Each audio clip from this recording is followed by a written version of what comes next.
बड' लेटेस्ट आपडेटआव बयखौबो बरायबाय। दिनैनि रादाबखौ फरायदों आं प्रमद खाख्लारि। गिबि निउस दङ इ-रिक्सा एबा फिलफिलि सालायग्राफोरनि थाखाय मोनसे गोनांथार फोसावनाय। दानिफ्राय इ-रिक्साखौ न'नि मोब्लिब कानेक्सनजों बेटारि चार्ज होनो हानाय नंला। इ-रिक्साखौ चार्ज खालामनो आलादायै मोब्लिब फोनांजाबथायनि थाखाय APDCL-आव आर'ज गाबनांगोन। न'आव बाहायनाय मोब्लिबजों इ-रिक्साखौ चार्ज खालामोब्ला भारतारि मोब्लिब आयेननि धारा 126 बादियै APDCL-आ गोख्रों आयेनारि राहा लानाय जागोन होनना दिनै फोसावनानै होयो। दिनै उदालगुरिनि BDF नब्लाङाव BTR सरकारनि बानजायनायाव बारग' NDPनि सोद्रोमाफोरखौ लानानै मिशन फिन रोदोमखांनि सायाव सावरायनाय जायो। बे सावरायनायाव आलासि महरै मिरु एबसुनि आफादगिरि दिपेन बर' बिथाङा बाहागो लायो।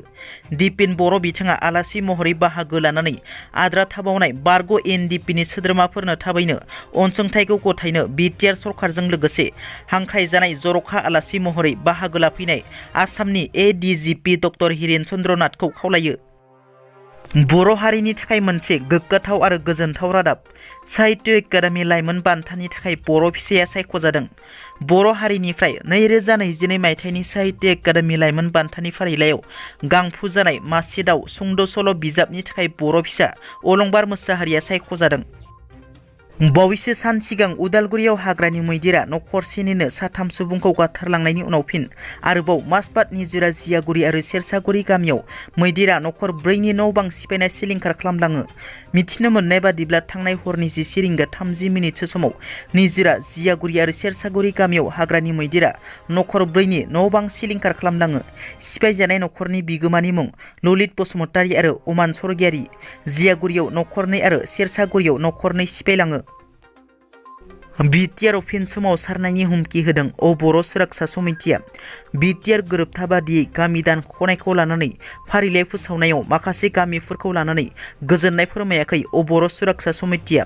BTRनि सिमा बारायनायखौ जों माब्लाबाबो गनायनानै लाया। नांगौ जायोब्ला फिन लोब लोब ओंखारबोना राजा लामायाव सोमावसारफिनगोन। BTRनिफ्राय ओंखारनो जाय बर' गामिफोरा आर'ज गाबदों बै गामिफोरखौ दानख'वाब्ला सोमावसारफिनगोन होनना फैगौ 2024 मायथाइनि लकसभा बिसायख'थिनि सिगां BTRनिफ्राय बर' गामिफोरखौ दानख'वाब्ला BTRआव अर जोंफिनगोन आरो आसाम सरकारा बिनि गुबै दायनिगिरि जागोन होनना गोख्रों रावजों हुमखि होयो बर' सुरक्षा समितिया। 2021 मायथाइनि मेट्रिक आनजादाव लाथिख' फरायसाफोर उथ्रिसार जानो हानाय आसामनि गं 34 फरायसालि आरो हाइ माद्रासा फरायसालिखौ बन्द' खालामनाय जासिगोन होनना आसाम सरकारा मैया फोसावदोंमोन।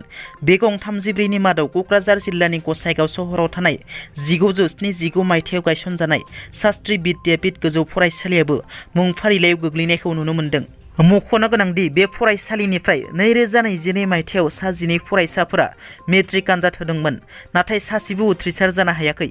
बे फरायसालियाव 7 फोरोंगिरिफोरा साख्रि मावगासिनो दं।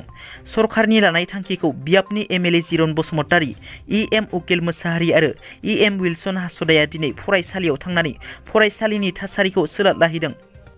दिनैनि रादाबा एसेनोसै। नोंथांमोना जुदि आंनि चेनेलखौ दासिमबो साबस्क्राइब खालामाखै, अन्नानै साबस्क्राइब खालाम।